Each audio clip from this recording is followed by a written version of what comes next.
Bom, pessoal, então retomando, mutação constitucional. A mutação constitucional, como falado, ela é um instrumento de exteriorização do poder constituinte difuso. Então, a mutação constitucional não se confunde com o poder constituinte difuso. Tá? O poder constituinte difuso é um poder. A mutação constitucional é um procedimento de alteração da Constituição. É um procedimento através do qual se manifesta o poder constituinte difuso. A mutação constitucional, como falado, é um procedimento informal de alteração da Constituição ou de manifestação do poder constituinte, como colocado aqui, difuso, através do qual se altera o sentido de determinada norma constitucional sem mudança formal no texto da Constituição. Então você altera o sentido da norma sem mudança no texto. Importante aqui definirmos a distinção entre texto e norma. Texto são símbolos linguísticos, signos de linguagem. A norma é o resultado da interpretação do texto. Então, um texto pode comportar diversas hipóteses interpretativas. Imagine, por exemplo, a expressão liberdade. Se eu perguntar para vocês o que é liberdade, você vai ter uma opinião, eu terei outra opinião, o filósofo X terá outra opinião. Então você tem a mesma expressão, liberdade, a mesma palavra, liberdade, o mesmo texto, liberdade, que comporta diversas interpretações.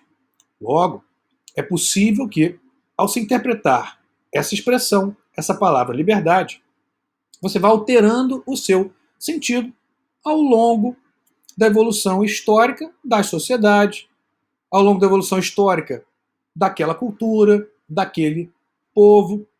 Eu posso, por exemplo, citar brevemente dois conceitos de liberdade. O conceito de John Stuart Mill e o conceito de Kant. E são bastante diferentes. John Stuart Mill entendia liberdade como fazer tudo aquilo que se quer, desde que não se prejudique terceiros. Então, fazer tudo o que você quer, desde que não cause prejuízos a terceiros. Então, aí você estaria agindo livremente. Já Kant tem uma visão muito mais complexa. Desenvolve, portanto, uma ideia muito mais complexa quanto à liberdade. A liberdade em Kant não significa simplesmente fazer o que se quer. Fazer o que se quer nem sempre indica atuar livremente. Muitas vezes, quando você faz algo que você, aspas, quer, você está agindo impulsionado por suas emoções, por seus desejos, pelo ódio. Isso estaria fora do que o Kant entende como liberdade. A liberdade, para Kant, é agir conforme um dever que decorre da própria razão. Então, agir conforme um dever que nós, seres humanos, como seres racionais, estabelecemos para nós mesmos. São chamados imperativos categóricos. Então, liberdade é cumprir um dever moral, cumprir um imperativo categórico. Imagine o seguinte, para a gente fazer um paralelo e conseguir compreender melhor a liberdade em Kant. Imagine que você esteja com problemas de saúde, colesterol alto, acabou engordando um pouquinho, né, nessa quarentena, está ocioso, não tem feito exercícios e decide entrar na linha. Começa a fazer exercícios, uma alimentação mais regrada, para a sua saúde. Tá? Não estou falando de questão estética, hein? Estou falando para a sua saúde, tá? Para ficar mais saudável. Diminuir o colesterol, ter mais energia e começa a fazer exercícios. Decide correr. E você está determinado dia correndo, né, já está fazendo esses exercícios há algum tempo e estava correndo. Verão, aquele sol de 40 graus e você fazendo exercício. Correndo lá no parque, correndo na praia, enfim, tá fazendo seu exercício diário.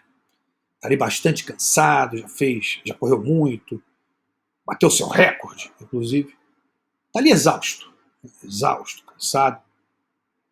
E de repente, vem uma carreata promocional. Aqueles carros promocionais com música, aquelas pessoas em cima do carro, distribuindo brindes, etc. e tal. E essa carreata é uma carreata de uma empresa de refrigerantes. E diz lá, dê voz à sua sede. Com música, né? E falam, dê voz à sua sede, distribuindo refrigerante gratuitamente, geladinho. Você olha aquilo e vai tomar o refrigerante. Pega lá o refrigerante, estão distribuindo e toma o seu refrigerante. Pergunto, esse indivíduo agiu livremente? Para John Stuart Mill, sim. Ele tomou o refrigerante porque ele quis. Uma pessoa capaz, não foi forçado por nenhum fator externo, não foi limitado por um fator externo quanto à sua possibilidade de escolha, poderia escolher ou não, não prejudicou, como dito, terceiros, agiu livremente. Liberdade é isso, diz lá John Stuart Mill. Já o Kant falaria, não. Liberdade é agir conforme a razão. Ele agiu conforme o desejo. Olha, agir conforme o desejo, conforme a paixão, conforme o ódio, não é agir livremente. Porque você está agindo escravo dos seus desejos. Quem é escravo não é livre. Eu posso ser escravo por fatores externos, mas eu também posso ser escravo por fatores internos. Aquele, por exemplo, que é escravo de um vício, que lhe causa prejuízo à saúde, sem falar no prejuízo aos familiares. Logo, quando o indivíduo cede aos seus desejos, aos seus impulsos mais irracionais, ele não está agindo livremente. Ele está agindo como um animal, cedendo ao impulso, cedendo às necessidades imediatas, mas não há razão. Se ele fosse, nesse exemplo, racional, ele falaria, não, peraí, eu estou querendo me manter em forma, saudável, estava doente, colesterol alto, diabetes, estou fazendo exercício, um esforço tremendo.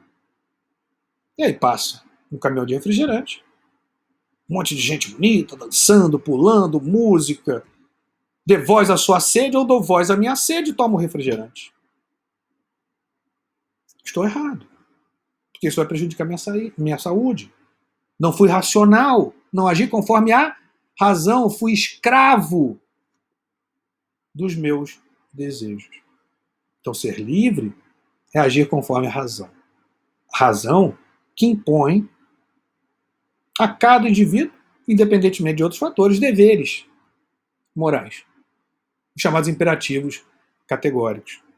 Então, você percebe que a expressão liberdade, veja só a complexidade que essa expressão liberdade tem. Os textos constitucionais são ricos em expressões passíveis de múltiplas interpretações. E exatamente por isso que nós falamos em mutação constitucional.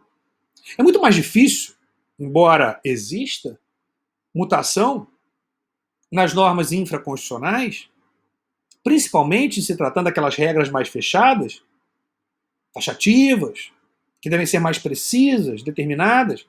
É mais difícil a reinterpretação. Mas não significa que não se possa fazer. Assim como regra constitucional. Mas, normalmente, quando falamos em Constituição, a Constituição se vale de princípios, normas de textura mais aberta, passíveis, portanto, de reformulações, de reinterpretações. As regras também o são, né, em menor extensão.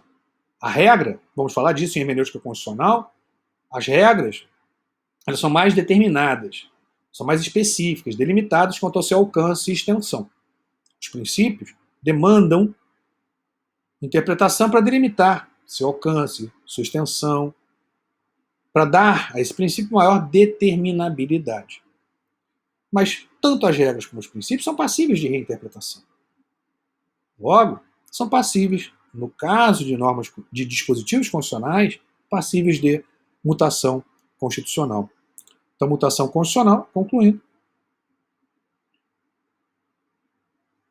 é um procedimento informal de alteração da Constituição, através do qual se manifesta o poder constituinte difuso. Se altera, por meio do qual se altera o sentido de determinada norma, sem mudança no texto formal. Então, norma é resultado da interpretação do texto. Textos são símbolos linguísticos. O texto depende do exercício de inteligência sobre ele para que você retire uma norma. Retire essa interpretação. Agora, espécies de mutação constitucional. Espécies de mutação constitucional. Primeira espécie de mutação constitucional. Mutação constitucional por interpretação. Decorre de reinterpretação efetivada por autoridade política, administrativa ou pelo poder judiciário. Então pode também o poder, por exemplo, legislativo, o poder executivo, a autoridade administrativa, reinterpretarem normas constitucionais a partir dessa mudança de circunstâncias fáticas que justifiquem essa releitura. Então não é uma exclusividade do Poder Judiciário. O Poder Judiciário, mais especificamente o STF, ele vai dar a última palavra quanto à mutação constitucional. Mas a mutação constitucional não é uma exclusividade do Poder Judiciário, tampouco do STF. O STF vai dar a última palavra definindo a hipótese de mutação ou não. Mas, como dito, não é exclusividade do Poder Judiciário, tampouco do Supremo Tribunal Federal. Exemplo, inclusive já destacado, a reinterpretação do foro por prerrogativa de função. Relatoria ministro Luiz Roberto Barroso. Segunda espécie de mutação constitucional decorre de atuação do legislador. Aqui muito interessante e merece toda a nossa atenção. É possível que a modificação da legislação do sistema jurídico periférico, ou seja, edição de novas leis, de novos atos legislativos, influencie na interpretação ou reinterpretação do dispositivo da Constituição. Então, veja e perceba o que eu estou falando aqui. Estou dizendo que a mudança na legislação infraconstitucional, na legislação periférica, influencia a interpretação da Constituição, de dispositivos constitucionais. Nessa hipótese, vai incidir um princípio de interpretação ainda pouco falado no Brasil, mas já adotado pelo STF, que é o princípio de interpretação da Constituição conforme as leis. É isso mesmo que você ouviu. Princípio de interpretação da Constituição conforme as leis. Indica que a Constituição é que vai ser interpretada em conformidade com o que dispõe a lei. Poxa, professor, agora ficou complicado. Isso não subverte a ordem do sistema jurídico constitucional, a hierarquia do sistema jurídico constitucional? Pode subverter. Pode subverter. Por isso que tem que ser tomado com muito cuidado. Então, a interpretação da Constituição conforme a lei, ou a mutação constitucional por atuação legislativa, ela deve respeitar todo o sistema constitucional. Deve respeitar a Constituição entendida na sua unidade. Por isso que deve ser feita uma leitura da Constituição de forma sistemática. Deve respeitar os valores da Constituição, deve respeitar a finalidade, os fins da Constituição. Então a leitura deve ser sistemática e teleológica, baseada, como dito, nos valores que permeiam toda a Constituição. Então essa releitura a partir da mudança da legislação infraconstitucional deve ser compatível não apenas com o dispositivo objeto de reinterpretação. Deve ser analisado não apenas se aquele dispositivo constitucional comporta reinterpretação, mas se essa reinterpretação, impulsionada por atividade legislativa, corresponde a todo o sistema constitucional. Porque, do contrário, nós teríamos a hipótese de norma infraconstitucional alterando a leitura ou interpretação de dispositivo constitucional contra o sistema constitucional. Nesse caso, seria uma mutação inconstitucional. E nós temos aqui um exemplo interessante, que foi inclusive objeto de decisão do STF. O exemplo que eu trago agora para vocês. Veja aí.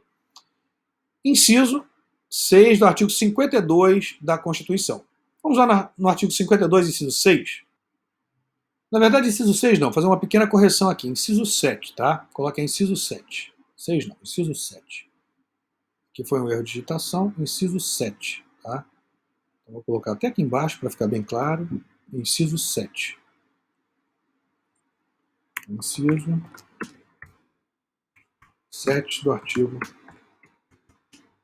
52. E também já destaco para vocês as ADIs 3786 e 3845. Nessas ADIs, o STF se valeu do princípio de interpretação da Constituição conforme as leis e fez referência à chamada mutação constitucional por atividade legislativa. Veja o que diz lá. 52. Compete privativamente ao Senado Federal, inciso 6. Desculpa, inciso 7. Cismei com inciso 6. Inciso 7.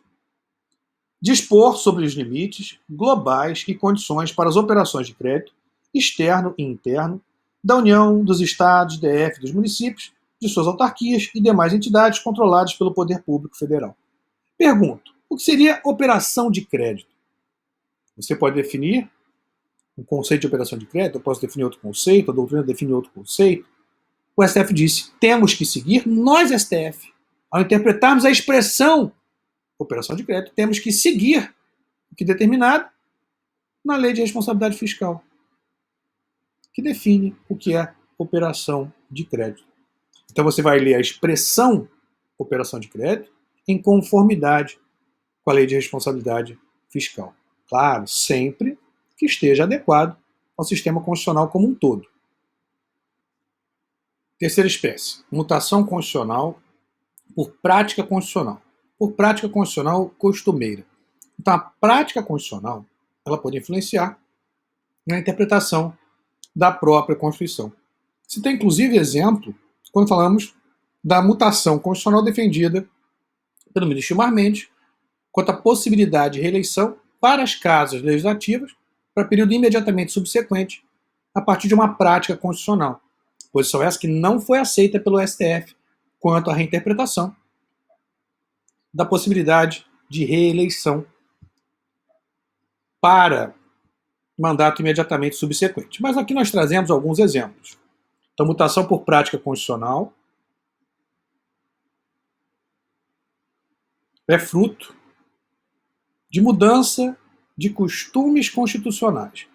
Um exemplo aqui bastante claro, nomeação pelo presidente da República para a PGR do vencedor de lista tríplice. O presidente Jair Bolsonaro nomeou para a PGR quem sequer integrava a lista tríplice. Então não respeitou a prática que vinha sendo adotada, mudou uma prática constitucional. Então, mudando essa prática constitucional, isso vai gerar, ao longo do tempo, uma releitura quanto à nomeação de procurador na lista tríplice ou fora dela. Não há aqui obrigatoriedade para se nomear da lista tríplice, para se nomear o vencedor. Então, a prática constitucional é que vai construir, portanto, a interpretação do sistema constitucional, nesse caso, quanto às nomeações para a Procuradoria-Geral da República. Temos ainda outras situações.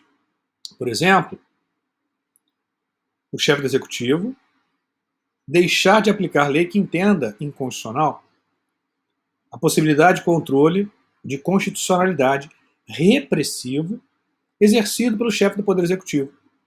Não há essa previsão, pelo menos não expressa na Constituição, é fruto de uma prática constitucional.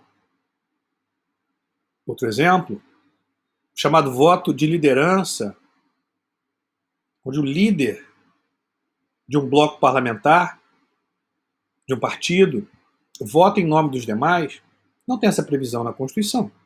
É uma prática constitucional. E ainda, uma prática que era adotada antes da Emenda Constitucional 32. Então aqui também tem um exemplo interessante. A Emenda Constitucional 32, ela acabou com essa prática constitucional. Então havia uma prática constitucional de se permitir reedições indefinidas quanto a medidas provisórias. A Emenda 32 eliminou essa prática constitucional, limitando a reedição a uma única possibilidade em relação às medidas provisórias. Então a emenda mudou a prática constitucional, tá? Mas deu um exemplo do que era prática constitucional. Então veja, a prática constitucional ela pode mudar e, consequentemente, alterar a interpretação de normas, de dispositivos constitucionais. Mutação constitucional para suprir lacuna constitucional. Para suprir omissões constitucionais involuntárias. Não há que se falar em suprir lacuna constitucional quando se tratar de silêncio eloquente. No silêncio eloquente, o Constituinte sabe e conhece a situação não regulada, ele opta por não regular a situação conhecida com a intenção de não permiti-la. Então aqui você tem um silêncio eloquente. Por exemplo, quando a Constituição estabelece imunidade para o presidente da República. Se você for ao artigo 86 da Constituição, especificamente parágrafo 3º e 4º, vamos até lá? Veja o que diz o parágrafo 3º e 4º. Enquanto não sobrevier sentença condenatória, nas infrações comuns, o presidente da República não estará sujeito à prisão. Parágrafo 3º de 86. O presidente da República, na vigência do seu mandato, não pode ser responsabilizado por atos estranhos ao exercício de suas funções. Parágrafo 4º do mesmo 86. Veja que aqui você tem uma referência a imunidades conferidas pela Constituição Federal ao presidente da República. Nós não temos em nenhuma passagem da Constituição essas imunidades conferidas a governadores de Estado, do Distrito Federal e muito menos a prefeitos. Não há na Constituição. Então nós temos uma omissão, um vácuo em relação à imunidade de governadores e prefeitos. Mas nesse caso, não cabe mutação constitucional para suprir essa possível lacuna. Porque, na verdade, o que se tem aqui não é uma lacuna involuntária, é sim um silêncio eloquente. É um silêncio eloquente que tem a intenção, ao não regular essa situação para governadores e prefeitos, de não estender as imunidades a governadores e prefeitos. E por quê? Primeiro, porque imunidades elas são sempre excepcionais, devem vir previstas expressamente no texto constitucional a partir de norma originária. Tudo isso a partir da ideia de res pública, de princípio republicano, de responsabilização das autoridades, de igualdade de tratamento. Então, imunidades são sempre excepcionais. E segundo ponto importante para levarmos a essa conclusão é que não há uma perfeita sintonia, uma perfeita simetria entre as funções constitucionais atribuídas ao presidente da República e as funções constitucionais conferidas a governadores e prefeitos. Governadores e prefeitos são chefes de governo? Sim. Chefe de governo local, leia-se estadual, chefe de governo distrital, chefe de governo municipal, são chefes da administração pública, mas não exercem função de chefia de Estado, como presidente da República. Então, o presidente da República possui mais funções mais diversas do que governadores, prefeitos. Logo, não há essa perfeita sintonia, essa perfeita simetria entre as funções do presidente, dos governadores e prefeitos. Logo, como dito, não se trata aqui de uma lacuna meramente voluntária, de uma lacuna involuntária, passível de ser suprida por analogia constitucional, por mutação constitucional, por interpretação extensiva. Mas nós temos aqui propriamente um silêncio eloquente, que é o silêncio que nega. Mas vamos colocar aqui algumas diferenças entre lacuna e silêncio eloquente. Coloque aí. Lacuna e silêncio locante. A lacuna pode ser voluntária e involuntária. Na lacuna voluntária, o constituinte conhece a situação, opta por não regulá-la, porém não tem a intenção de excluir a situação não regulada. Ele simplesmente opta por não regular, porque entende que não é talvez o momento mais oportuno, mais conveniente, não é a maior necessidade que se apresenta no momento. Exemplo exatamente o que nós estamos destacando aqui para vocês. Parágrafo 3º do 226.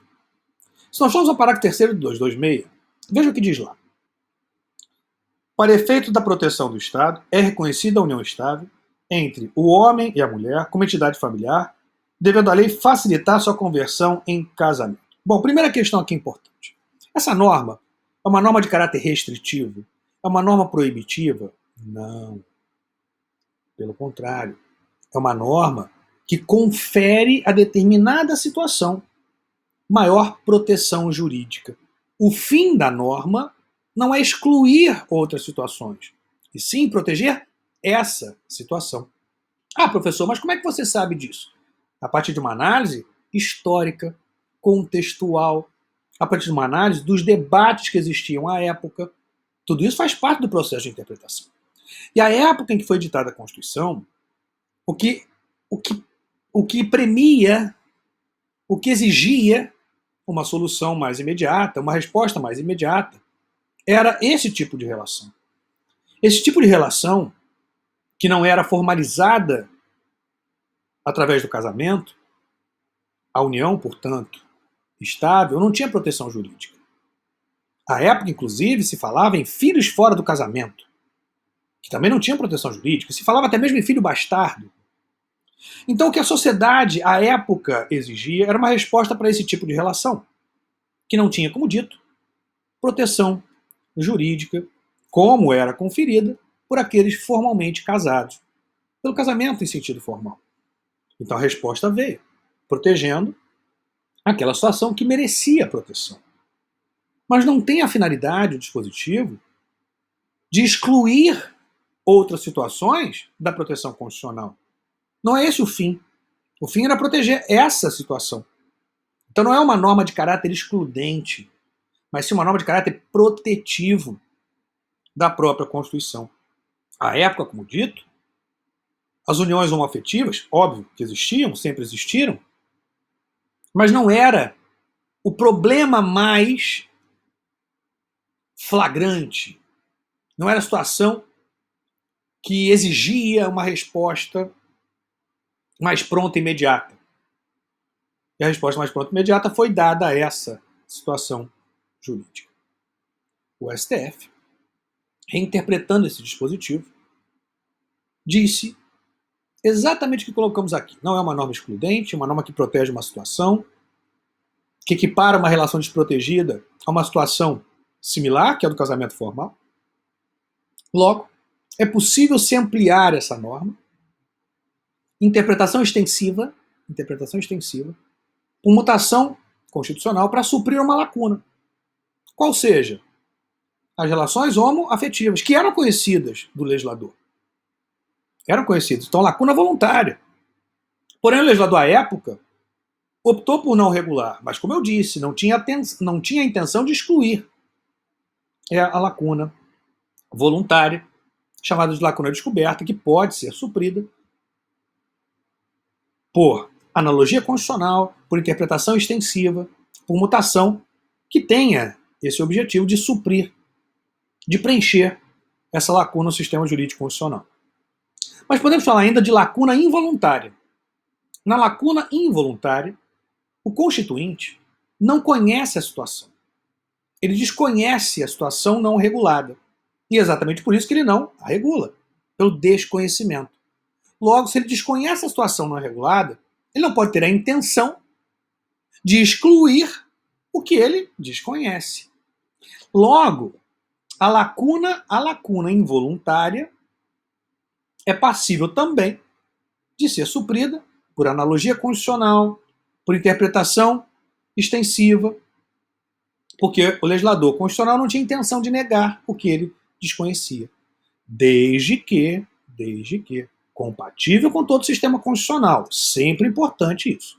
Desde que compatível com o sistema constitucional, entendido na sua íntegra, na sua completude. Já o silêncio eloquente, esse é o silêncio que nega.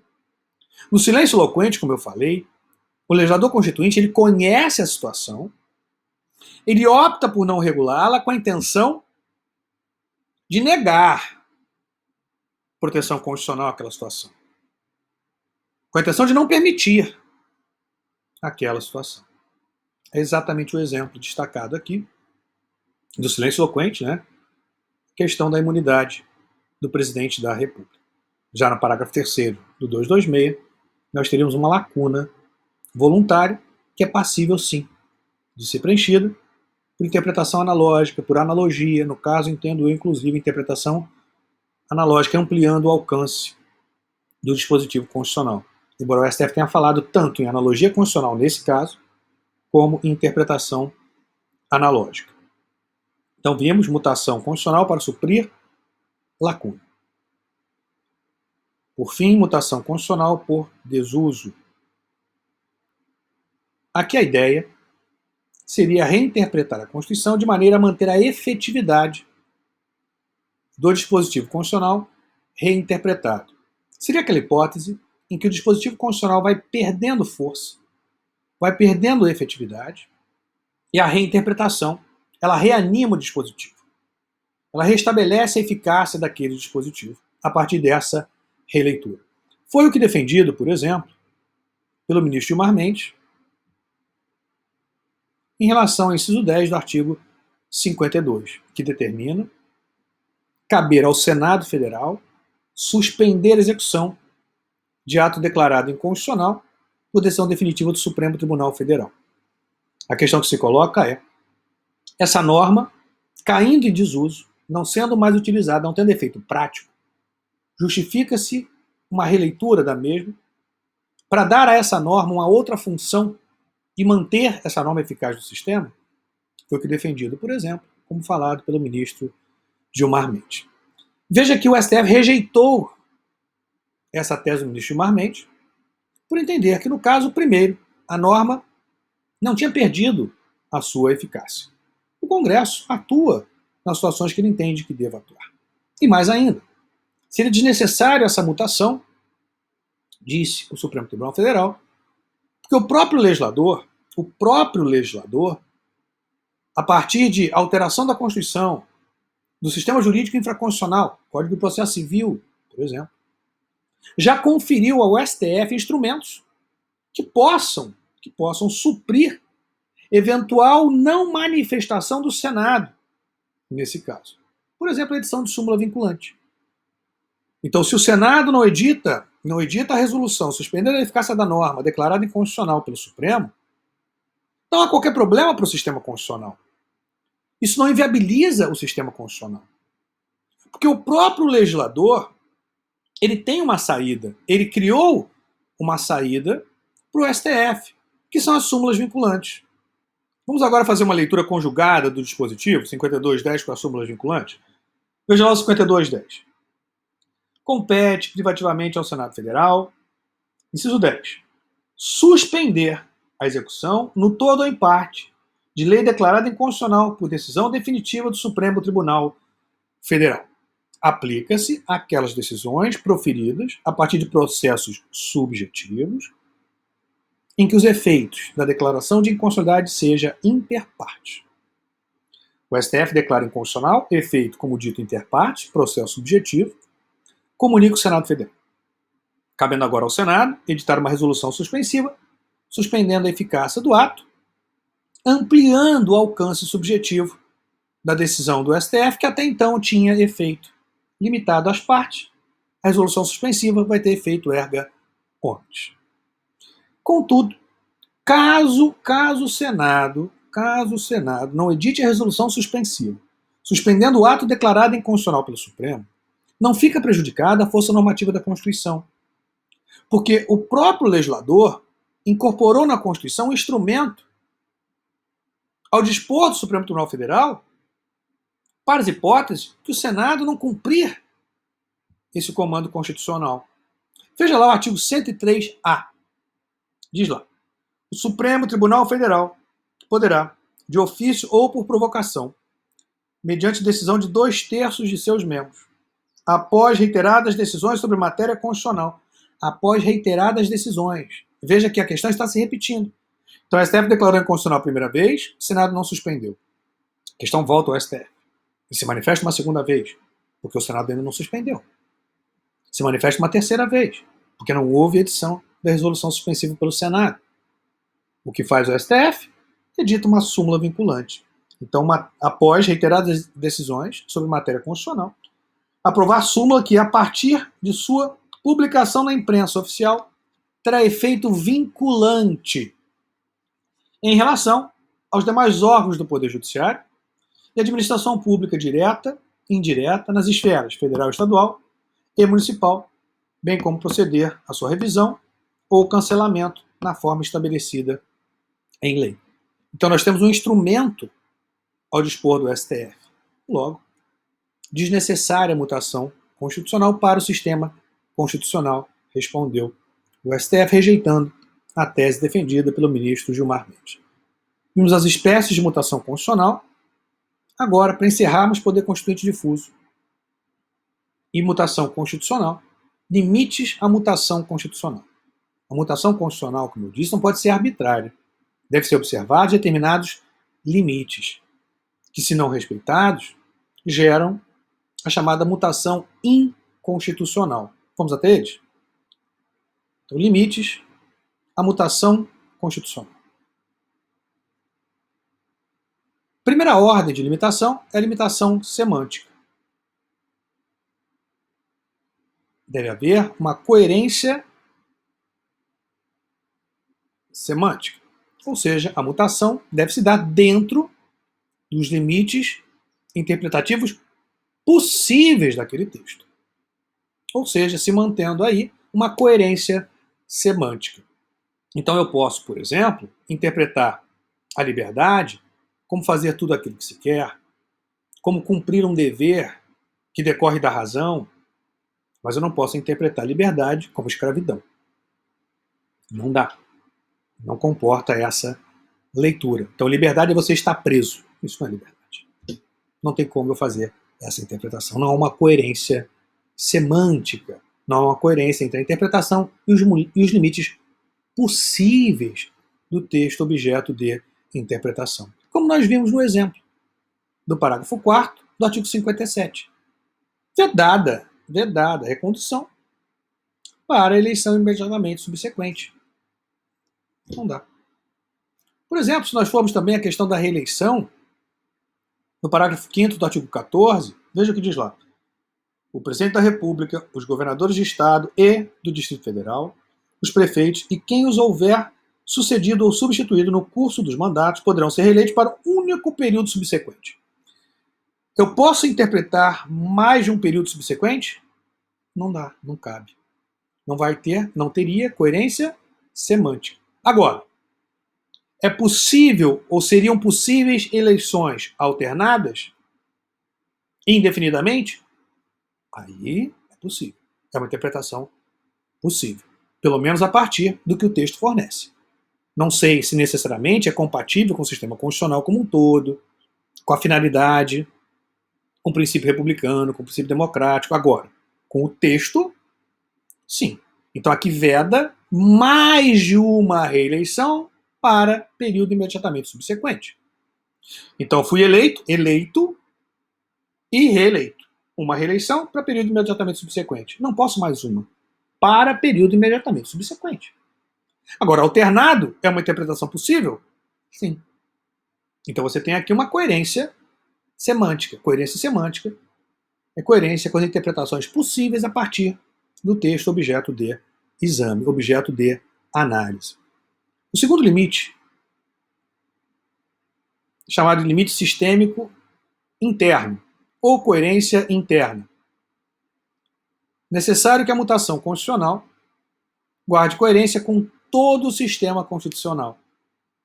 Por isso é que se diz que a interpretação deve ser uma interpretação não apenas do dispositivo isolado, mas uma interpretação sistemática da Constituição, interpretação que leve em consideração a unidade da Constituição, interpretação que tome como base os valores constitucionais, a finalidade da Constituição. Então deve haver uma coerência interna dentro do próprio sistema constitucional.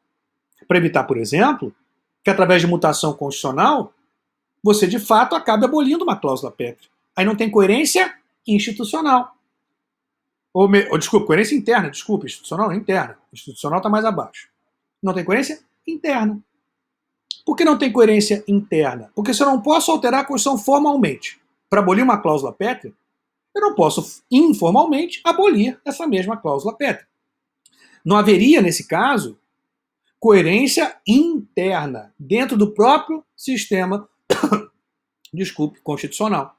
Então, coerência interna exige que a mutação constitucional guarde relação de compatibilidade com todo o sistema constitucional, e não apenas com aquele dispositivo isolado, com a finalidade da Constituição, com os valores constitucionais, como foi o exemplo que eu destaquei agora para vocês. Impossibilidade de se abolir uma cláusula pétrea por emenda, igualmente, impossibilidade de se abolir uma cláusula pétrea por reinterpretação da Constituição, por um procedimento informal de mudança.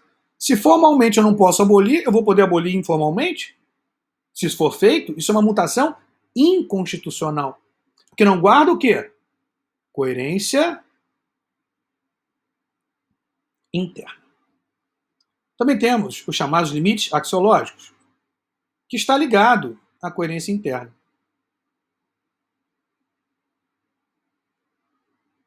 Que é a coerência da mutação constitucional com os valores constitucionais. Então você está aqui interligado. Limites institucionais, agora sim. Coerência institucional. Coerência institucional é respeito aos precedentes. Não significa que os precedentes não possam ser superados, mas que o tribunal tem que manter uma coerência.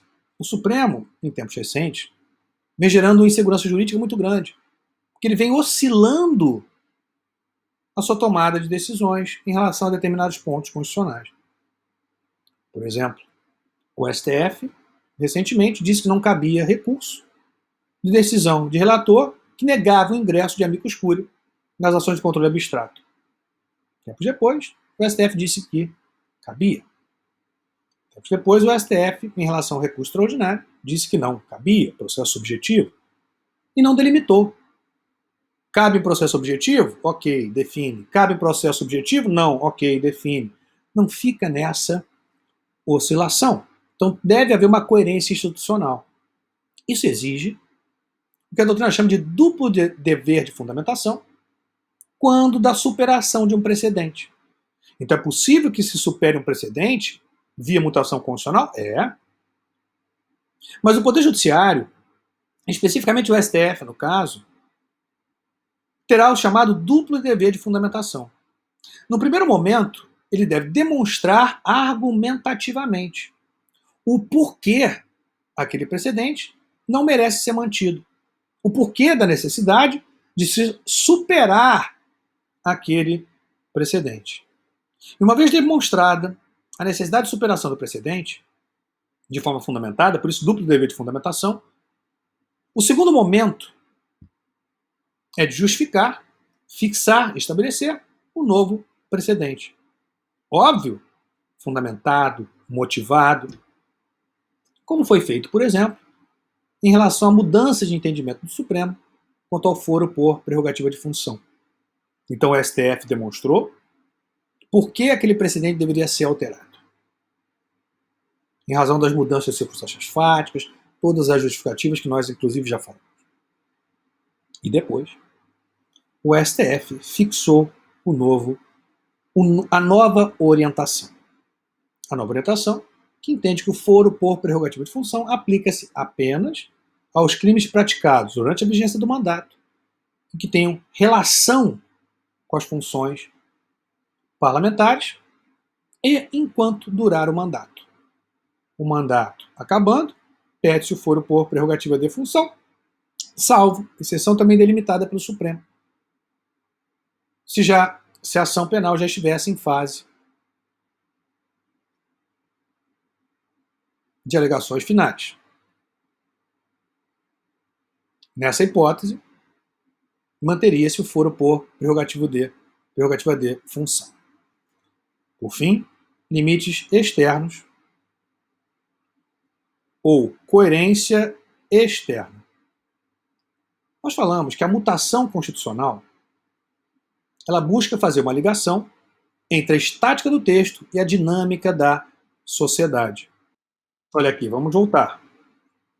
Correspondência entre a dinâmica da realidade e a estática do texto. Logo, é necessário que a mutação constitucional, veja lá, seja coerente com esses fatores reais que impulsionam a reinterpretação da Constituição. Porque, do contrário, não é mutação constitucional. É reinterpretação promovida por uma determinada autoridade, subjetivamente, arbitrariamente. Então, deve ser demonstrada essa relação de coerência entre a reinterpretação, a mutação constitucional e a mudança da realidade. Pois é a mudança da realidade que impulsiona a mutação constitucional. Se não houver essa coerência, você não tem mutação constitucional. Pelo contrário, você tem simplesmente uma interpretação subjetivista e arbitrária de uma autoridade ou de um tribunal, que é descolada da realidade. A mutação constitucional tem que estar colada na realidade. Então nós temos aqui limites à mutação constitucional. Bom, pessoal, vimos poder constituinte difuso, fechamos poder constituinte difuso. Até a próxima aula com poder constituinte supranacional. Abraço grande a todos.